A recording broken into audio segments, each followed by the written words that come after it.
Imagina a cena, você está tentando encontrar uma razão maior para viver, você quer fazer algo realmente diferente, algo com um propósito, algo que ultrapassa as fronteiras do cotidiano e alguém te chama para uma parceria.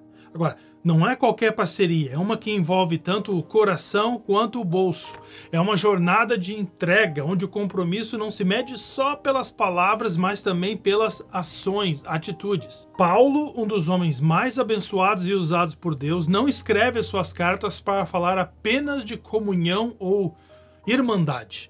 Não, ele está falando de parceria. Uma palavra que para ele significa muito mais do que só estar junto. É sobre ser parceiro de verdade no trabalho e na responsabilidade.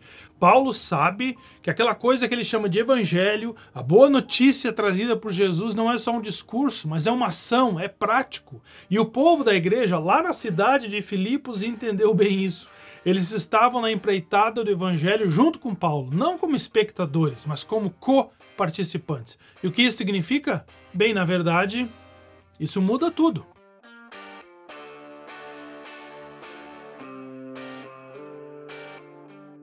Seja muito bem-vindo à primeira aula da nossa série sobre a Carta aos Filipenses, nessas próximas 17 lições. É isso, 17 lições. Vou te trazer alguns insights incríveis sobre uma das cartas mais high vibe de Paulo. E sim, você ouviu certo, Paulo, aquele cara que passou por naufrágios, prisões e jantares que provavelmente ninguém teria coragem de encarar, ainda consegue falar de alegria em praticamente todos os capítulos. Aqui vamos mergulhar em tópicos que vão fazer você pensar. Por exemplo, alegria no meio do sofrimento, o poder da humildade e como ter uma mentalidade de Cristo. Pronto para embarcar nessa jornada de transformação?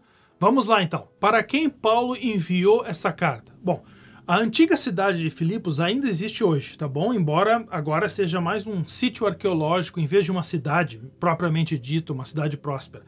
Ela está localizada na Grécia moderna, 18 quilômetros ao norte de uma cidade turística muito famosa lá, chamada Kavala, não muito longe da costa do Mar Egeu. Em relação a algumas cidades mencionadas no Novo Testamento, hoje a viagem de carro, claro, levaria cerca de 2 horas, de Filipos até Tessalônica, 7 horas até Atenas e mais ou menos 8 horas até Corinto, claro, isso se você usar o ferry é muito mais rápido. Mas no tempo de Paulo, essas viagens feitas a pé pelo continente, sem transporte marítimo, levaria cerca de 36 horas, de Filipos até Tessalônica, 140 horas até Atenas e 145 horas até Corinto.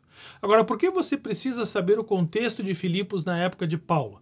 Porque isso joga uma luz sobre os desafios e as oportunidades que os cristãos enfrentavam naquela cidade, naquele momento da história. E é sério, entender isso é a chave para captar a verdadeira essência da carta de Paulo, fazendo com que todo o conteúdo dessa carta tenha sentido para a gente hoje. Então vamos lá, vamos começar com o contexto histórico. A igreja de Filipos, a igreja que fica na cidade de Filipos, a igreja para onde Paulo escreveu essa carta, tem uma história maravilhosa e muito complexa e cheia de fatos muito interessantes. Se você é fã de história, prepare-se, porque vai gostar de saber o que aconteceu em Filipos. A cidade se transformou em uma colônia romana no ano 42 a.C., logo após a Batalha de Filipos. Essa é uma batalha muito famosa se você gosta da história romana. Foi um confronto épico entre as forças de Marco Antônio e Otaviano, 2 generais, contra os exércitos de Brutus e Cássius, 2 senadores. Marco Antônio e Otaviano já estavam de olho numa ideia de algo parecido com o Império Romano, algo que aconteceria em breve, mas ainda não era uma realidade porque Roma vivia uma república. Brutus e Cássius era a última resistência da República Romana. Esses dois, Brutus e Cássius, foram os mesmos caras que organizaram o assassinato de Júlio César 2 anos antes da batalha, dentro do Senado romano em 44 a.C., porque eles tinham medo que César estava se tornando muito poderoso. Os romanos detestavam a ideia de ter uma pessoa só centralizando todo o poder, porque isso aconteceu no início da história romana, quando Roma era uma monarquia tribal, e os reis foram mortos porque eles eram muito violentos, eles eram muito arrogantes, eles não ouviam nada, não ouviam ninguém. Então começou a República Romana. Então, como César estava se tornando muito poderoso, ele estava se tornando um ditador, um tirano dentro de toda a estrutura política romana, Brutus e Cassius organizaram esse plano para assassiná-lo. Mas a vitória de Marco Antônio e Otaviano foi esmagadora, e o controle de Roma caiu nas mãos desses dois, já que depois da derrota, Brutus e Cassius escolheram o suicídio. Mas é claro, como você já deve perceber, a parceria entre Marco Antônio e Otaviano não durou muito. Esses dois logo começaram a brigar pelo domínio total de Roma. Quem era Marco Antônio? Marco Antônio era um leal general de César, passava mais tempo no Oriente, flertando com Cleópatra no Egito. Não só politicamente, se é que você me entende. Já Otaviano, o sobrinho neto de César, ficou em Roma, se posicionando como o protetor dos verdadeiros valores romanos, e ele se distanciou da extravagância de Marco Antônio. E essa rivalidade foi parar em 31 a.C. com a Batalha de Ácio, que selou o destino de Antônio e Cleópatra. Spoiler, eles também cometeram suicídio depois da derrota. Otaviano saiu vitorioso e em 27 a.C. foi nomeado Augusto pelo Senado. Augusto, ninguém sabe ao certo o que isso significa, tá bom? Alguns acham que é reverência e tal, mas ninguém sabe ao certo. Marcando a transição da República para o Império Romano. Não formalmente, informalmente, mas como ele se tornou o único cara poderoso, a gente tende a dizer que o Império Romano começou ali. Então, meu amigo, com Augusto, o Império Romano iria durar séculos e séculos. Agora, olha que interessante. Quando Jesus nasceu, o Império Romano estava nascendo também, com menos de 30 anos de existência. E esse fato tem uma influência no cenário político e histórico da época, principalmente naquilo que iria um dia se tornar a igreja primitiva. E mais, Filipos, a cidade para onde Paulo escreveu essa carta que nós vamos estudar, não só foi um palco decisivo para o Império Romano, mas também virou um símbolo de cidadania romana e cultura. Porém, por um lado, essa lealdade a Roma e seu poder imenso começou a ser desafiada pela igreja, que estava nascendo forte lá mesmo no meio do Império. A gente vai falar desse desafio um pouquinho mais tarde.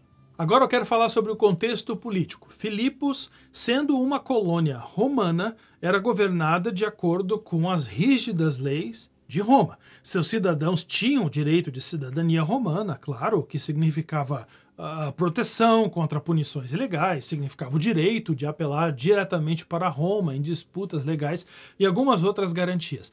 Claro que isso, sem dúvida, trazia uma estabilidade política, mesmo que, claro, houvesse uma dose de opressão no processo, né? As autoridades romanas, elas não brincavam em serviço, elas estavam sempre de olho, principalmente quando o assunto era manter a tal da Pax Romana e garantir total lealdade ao imperador. E aqui é onde a coisa fica interessante. A carta de Paulo reflete um verdadeiro embate entre a identidade romana dos filipenses e a mensagem do evangelho, que falava de um rei diferente. Qual o rei que a mensagem do evangelho fala? Jesus, que é o Cristo. Um rei cujo domínio desafiava o próprio domínio do Império Romano e cuja lealdade não se alinhava com a ideologia romana. Então a prisão de Paulo em Roma ou em Éfeso, dependendo da linha interpretativa que você seguir, não foi por acaso. Veja, ela foi, na verdade, um reflexo direto desse confronto entre a lealdade ao Cristo versus lealdade a César e ao Império. A tensão estava no ar e Paulo estava no meio de tudo isso. Importante também é o contexto econômico. Filipos estava no lugar certo, na hora certa. Estrategicamente posicionado ao longo da Via Náutea, uma estrada que funcionava como um corredor comercial muito importante, que conectava o Império do Leste ao Império do Oeste. Isso fez da cidade uma potência econômica, funcionando como um verdadeiro hub de comércio e negócios. Filipos era tão próspera que chegou a ganhar o título de Nova Roma, ou Segunda Roma. Uma verdadeira joia econômica. A cidade crescia com força, crescia impulsionada pela agricultura, pela mineração e, claro, pelo comércio. Sem contar que a presença de soldados romanos aposentados garantia uma mão de obra estável, formando uma base sólida para a cidade, para toda essa prosperidade. E é aqui que entra a igreja de Filipos, que apesar de estar no começo ainda, de ser pequena, de ser uma igreja nascente, logo se destacou pela sua generosidade. Paulo, inclusive, não economizou elogios em sua carta, a gente vai ver isso, agradecendo o apoio financeiro deles ao trabalho dele, ao ministério dele. Ele sabia, a igreja em Filipos teve um papel crucial no apoio ao movimento cristão e Paulo fez questão de destacar o impacto econômico dessa contribuição. Mas já falamos de política, de economia e o contexto religioso. Bem, o cenário religioso em Filipos era uma mistura de várias influências, mas com uma presença pesada de cultos imperiais romanos, como não poderia ser diferente, que viam o imperador romano como um deus. Além disso, o politeísmo greco-romano, a adoração a vários deuses, estava em alta, com templos dedicados a um monte de deuses, entre eles Apolo e Artemis, dominando o ambiente. E isso fez com que o trabalho de Paulo em Filipos se tornasse um verdadeiro campo de batalha, na verdade. Ele pregava, ele anunciava sobre o senhorio de Jesus, o senhorio de Cristo. E isso, claro, desafiava de frente as normas religiosas da cidade. Claro, tinha que ser assim, que estavam totalmente alinhadas com o império e suas divindades. Mas aqui vem a parte mais interessante. Apesar da oposição feroz, isso realmente é muito interessante. Os filipenses pareciam ser bem receptivos ao evangelho. A resposta foi tão positiva que uma pequena, mas forte comunidade cristã começou a crescer e rápido, desafiando todas as expectativas e eu acho que até mesmo a expectativa do apóstolo Paulo. E isso é a prova de que mesmo no meio de um cenário tão hostil, a mensagem de Jesus conseguiu conquistar corações. Agora algumas curiosidades. Primeira curiosidade. Esta carta revela o período em que o evangelho chega à terra dos romanos. Deixa eu explicar melhor o que significa isso.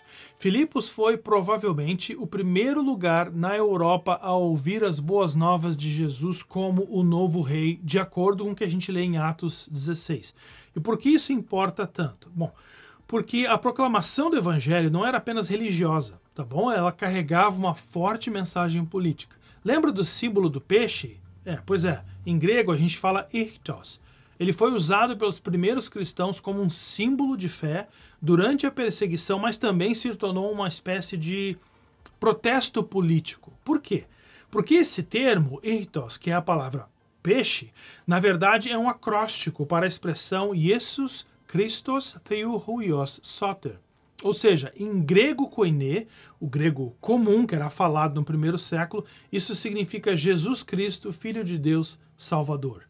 Então, quando Paulo e Timóteo chegam a Filipos, eles enfrentam uma acusação séria. Eles estavam pregando costumes que os romanos não podiam aceitar. Sabe aquele peixinho? Pois é, aquele peixinho foi um protesto direto contra o poder romano. Uma segunda curiosidade é a empolgação de Paulo ao escrever esta carta. Entre as muitas igrejas que Paulo plantou, a de Filipos tinha um lugar especial no coração dele. E aqui ele experimentou uma alegria profunda ao ver a fé se estabelecer, provavelmente na casa de Lídia, que foi a primeira convertida. E sério, você consegue sentir a energia dessa carta lendo as palavras. Enquanto você lê essa carta, você consegue ver que Paulo realmente estava muito empolgado. Paulo exalta uma alegria e um contentamento que você não encontra em outros textos dele, não. Aqui a alegria é contagiante e a parceria com os filipenses é o que dá o tom dessa carta. Curiosa também é a prisão de Paulo, porque nessa carta a gente consegue entender que um coração grato pode fazer toda a diferença. Paulo escreveu essa carta enquanto estava preso. Ele estava confinado e totalmente dependente do apoio de outras pessoas. Você precisa entender que nos dias de Paulo, os prisioneiros não recebiam comida, não. E a causa mais comum de morte dentro de uma cela, dentro de uma prisão não era doença, mas era fome, porque as pessoas não tinham o que comer. Então, quando a igreja de Filipos, primeiramente, juntou dinheiro para mandar para Paulo, depois enviou esse dinheiro através de um de seus próprios membros em uma missão extremamente perigosa até a prisão onde Paulo estava encarcerado e conseguiu fazer com que Paulo recebesse essa ajuda financeira, foi mais do que um gesto de apoio. Foi uma prova de amor e fidelidade, algo que Paulo valorizava e muito. E uma última curiosidade, na verdade algo que pode ser compreendido quase que como uma afirmação teológica: parceria. Esse é o termo que define tudo nessa carta. Enquanto você lê a carta, você vai perceber isso. A palavra parceria é uma palavra no vocabulário de Paulo muito presente. E mais importante que comunhão, mais importante que irmandade, parceria é uma expressão cheia de significado, especialmente porque envolve não só a amizade, a oração, mas também um aspecto financeiro e prático da missão. Paulo não só pensava teologia, ele pensava atitude. Para ele estar na empreitada do evangelho era algo totalmente compartilhado, tanto no trabalho quanto no comprometimento. E, nesse caso, comprometimento financeiro. E os filipenses, ao contribuírem para o ministério de Paulo, bom, eles mostraram que estavam juntos nessa parada, juntos nesse projeto de vida, mostrando o poder dessa parceria no reino de Deus. Eu sei que algumas pessoas não gostam de misturar a proclamação do evangelho com dinheiro, eu sei, pode dar problema, isso às vezes não é legal. Eu entendo porque algumas coisas muito tristes podem acontecer quando somos escravizados pelo dinheiro, mas o dinheiro é usado por Deus para espalhar a mensagem de Deus, a alegria, a vida. O dinheiro não controla Deus, claro que não. Deus é o dono do ouro e da prata.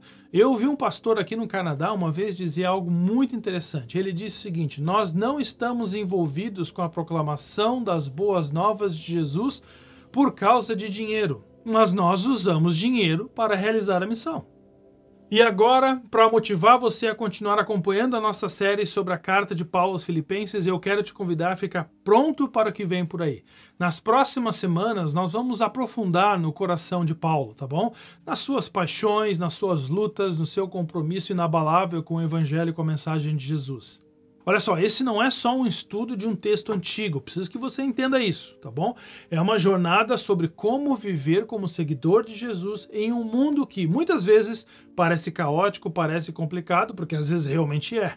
As palavras de Paulo são profundas, as palavras de Paulo são cheias de sabedoria, cheias de encorajamento, e elas têm tudo a ver com o que estamos vivendo hoje, com o que você está vivendo hoje. Então participe ativamente dessa jornada, faça as suas perguntas, envie seus comentários, tire suas dúvidas, coopere com o teu conhecimento e, mais importante de tudo, permita que o Espírito Santo abra o teu coração para as novas descobertas. A parceria, lembra da palavra de Paulo? A parceria, a alegria e a perseverança dos filipenses nos desafiam a refletir sobre a nossa própria caminhada com Deus hoje. Então pode confiar, essa jornada vai valer a pena. É só a primeira aula de 17 e o melhor ainda está por vir.